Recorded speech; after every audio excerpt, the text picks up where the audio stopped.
DC motor driver कैसे industry के अंदर हम लोग रोबोटिक आर्म के अंदर सीमलेस मोशन प्रोवाइड करते हैं। तो आज के इस वीडियो में हम लोग समझेंगे कि इंडस्ट्री के अंदर जो रोबोटिक आर्म होती है वो कैसे यूज़ होती है, और अगर हम खुद उस रोबोटिक आर्म के कॉन्सेप्ट को डेवलप करना चाहे या उस इंडस्ट्री में वर्क करना चाहे तो कैसे हम एज ब्रिज के कॉन्सेप्ट को समझ के अप्लाई करेंगे। तो सबसे पहले शुरुआत करते हैं रोबोट मूवी से, जिसमें आपने देखा होगा कि चिट्टी किस तरीके से पब्लिक को सेव करता है। वही चिट्टी जब एआई बेस्ड बहुत ज़्यादा इंटेलिजेंट हो जाता है तो खुद अपने जैसे कॉपी बनाना स्टार्ट कर देता है, और वो रोबोट किस तरीके से सोसाइटी को डिस्ट्रॉय भी कर सकता है। हालांकि ये फिक्शन मूवी है, लेकिन ऐसा नहीं है कि मार्केट के अंदर रोबोट के ऊपर रिसर्च नहीं चल रही है। मार्केट के अंदर रोबोट आ भी रहे हैं, जिसमें आपने सोफिया का नाम सुना होगा जो कि एक ह्यूमनॉइड है। वैसे ही पेपर रोबोट का नाम सुना होगा। ये ह्यूमनॉइड रोबोट आपसे बात कर सकते हैं, आपके साथ आप जो भी क्वेश्चन पूछो उसके आंसर कर सकते हैं, और आपके साथ हैंडशेक भी कर सकते हैं। इट मीन्स ये ह्यूमन के साथ में लिंक क्रिएट करना स्टार्ट कर दिया है। बट हमारा टॉपिक आज का ये है कि ये जो इनके अंदर ये जो मूवमेंट हो रहा है, कैसे इनके अंदर जो मोटर्स यूज हो रही है उस मोटर का मूवमेंट हम लोग कैसे कंट्रोल कर सकते हैं। तो हम एग्जांपल लेते हैं इस रोबोटिक आर्म का, कि रोबोटिक आर्म किस तरीके से लेफ्ट राइट मूवमेंट कर रही है और अपने पोजीशन पे ये रोटेशन कैसे प्रोवाइड कर रही है। अगर मुझे इस टाइप की robotic arm based application design करनी है तो मुझे कौन से सर्किटरी को यूज़ करना होगा और इसके पीछे क्या टेक्नोलॉजी वाइज कॉन्सेप्ट होता है। तो यहाँ पे सबसे इम्पोर्टेंट चीज़ है कि इस मोटर की हम लोग को स्पीड को कंट्रोल करना है, मोटर की स्पीड को, जिसमें से हम लोग clockwise anti clockwise left right movement हम लोग यहाँ पे कर पा रहे हैं। अगर इसी को अगर मैं 3D व्यू में देखूं तो हर पोजीशन पे आर्म के हर पॉइंट पे मोटर लगी हुई है जो कि हमें रोटेशन प्रोवाइड करती है। ये रोटेशन अप डाउन भी हो सकता है, फॉरवर्ड बैकवर्ड भी हो सकता है, या रिवॉल्यूशन भी हो सकता है, अपनी एक्सेस के ऊपर मूव भी कर सकता है। तो थोड़ा सा और डिटेल में अगर इस रोबोटिक आर्म को समझे तो यहाँ पे जो मूवमेंट हो रहा है वो लेफ्ट राइट मूवमेंट हो रहा है, जिसको आप ये भी कह सकते हो कि यहाँ पे पहले तो ये रोबोटिक आर्म का मूवमेंट क्लॉकवाइज एंटी क्लॉकवाइज हो रहा है, फिर ये लेफ्ट और राइट मूवमेंट कर रही है। इट मीन्स कि जब कभी मुझे रोबोटिक आर्म के कॉन्सेप्ट को समझना है तो सबसे पहले मेरे को यही समझना पड़ेगा कि ये मैं मोशन प्रोवाइड कैसे करूँ। आपने देखा होगा आपके घर का फैन होता है, वो फैन एक ही डायरेक्शन में स्पीड में मूव करता है, बट यहाँ पे direction both clockwise anti clockwise दोनों ही डायरेक्शन है।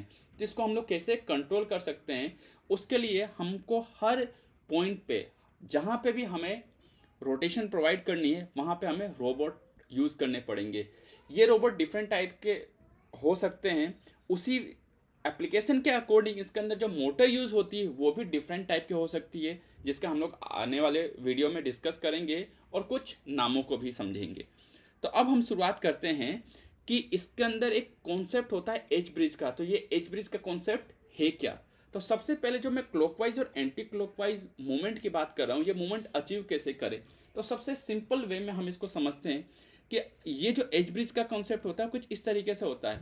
अब ये दिखने में एच शेप में है, इस वजह से इसको हम लोग एच ब्रिज बोलते हैं, और इस एज ब्रिज से हम लोग क्लॉकवाइज और एंटी क्लॉकवाइज मोटर की डायरेक्शन को हम लोग कंट्रोल कर सकते हैं। कैसे समझते हैं इस पिक्चर की हेल्प से।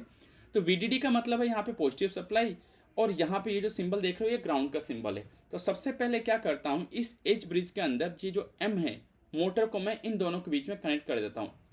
जैसे ही मैं स्विच 1 और स्विच 4 को प्रेस करता हूँ या ऑन करता हूँ तो मेरा करंट की डायरेक्शन कैसे होगी, इस तरफ से, यानी सप्लाई मोटर एंड ग्राउंड। उस वजह से जो मेरा पॉजिटिव टर्मिनल क्रिएट होगा तो वो यहाँ पे मेरा पॉजिटिव टर्मिनल क्रिएट होगा, और ग्राउंड की वजह से यहाँ पे नेगेटिव टर्मिनल क्रिएट होगा, यानी जो मोटर का जो मूवमेंट होगा वो होगा क्लॉकवाइज। अब मैं क्या करता हूँ, स्विच 1 और स्विच 4 को ऑफ करता हूँ, स्विच 2 और स्विच 3 इन दोनों को ऑन करता हूँ। तो जैसे ही मैं स्विच 2 और स्विच 3 को ऑन करता हूँ तो मेरा सप्लाई का डायरेक्शन किस तरह से होता है, इस तरफ से, यानी कि वीडीडी यानी सप्लाई वोल्टेज यहाँ पे आ जाएगा और ग्राउंड वो नेगेटिव वोल्टेज यहाँ पे आ जाएगा। अब जो मूवमेंट होगा मोटर का, वो मोटर का मूवमेंट एंटी क्लॉकवाइज होगा। यहाँ पे मोटर का मूवमेंट क्लॉकवाइज, यहाँ पे एंटी क्लॉकवाइज। और इसी कॉन्सेप्ट को अगर हम लोग अप्लाई करते हैं तो हम स्पीड जो कंट्रोल है किसी भी रोबोटिक आर्म की वो कर सकते हैं कि कैसे क्लॉकवाइज एंटी क्लॉकवाइज मूवमेंट हो और कैसे लेफ्ट राइट मूवमेंट हो। अब इसके लिए एक आईसी होती है L2933, ये मोटर ड्राइवर आईसी है। जैसे जैसे हमें वोल्टेज और करंट की वैल्यू चेंज होती जाती है मोटर की, उसके अकॉर्डिंग हम आईसी को भी चेंज करते हैं। यहाँ पे मैं एक एग्जांपल ले रहा हूँ L2933 आईसी का।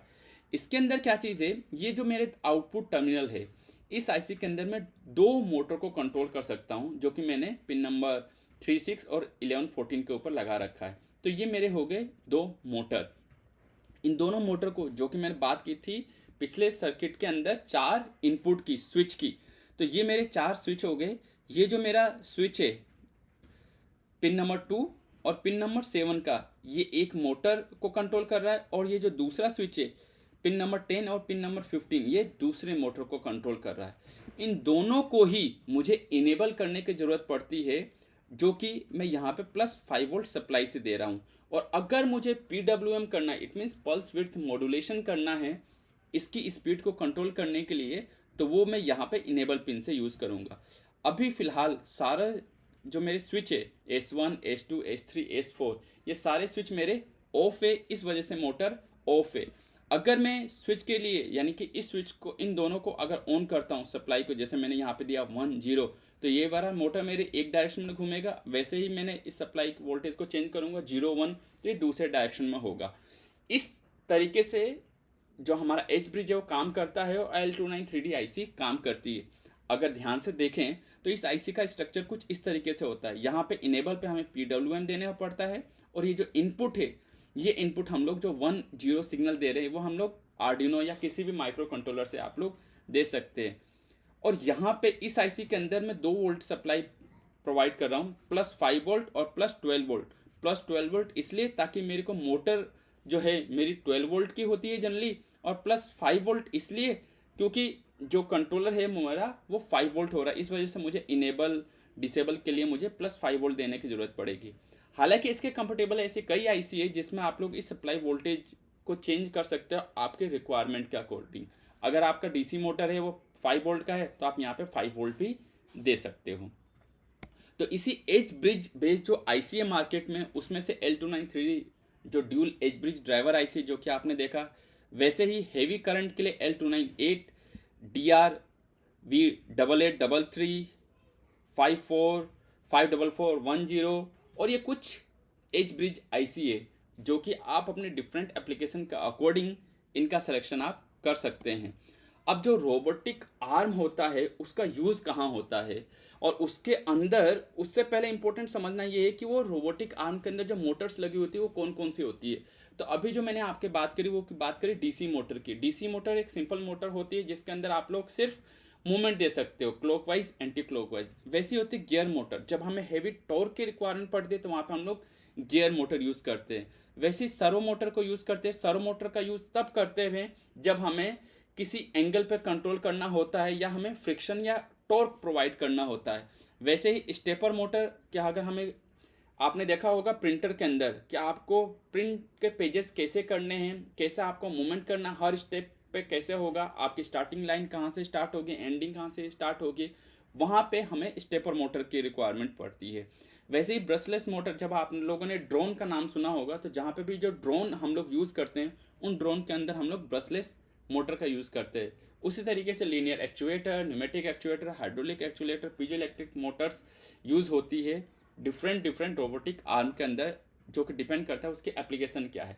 अगर बात करें मोटर ड्राइवर की एप्लीकेशन कहाँ कहाँ है, तो हम robotic, automotive, industrial automation, consumer electronics, HVAC system, industrial robot, aerospace, medical device, renewable energy, home automation, 3D printer और CNC मशीन को कंट्रोल करने के लिए इलेक्ट्रिक ब्रेक, इलेक्ट्रिक बाइक और स्कूटर्स में इनका यूज़ होता है।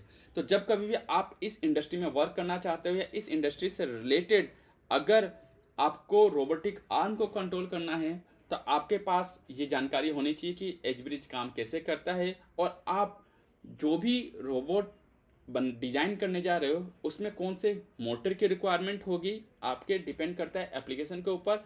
और उस रोबोटिक आर्म को आप कैसे प्रोग्रामिंग की हेल्प से कंट्रोल कर सकते हैं, कैसे प्रोग्रामिंग की हेल्प से कंट्रोल करेंगे उसकी स्पीड को, उसके मूवमेंट को, वो सारी चीज़ों के लिए हम लोग समझेंगे नेक्स्ट वीडियो में।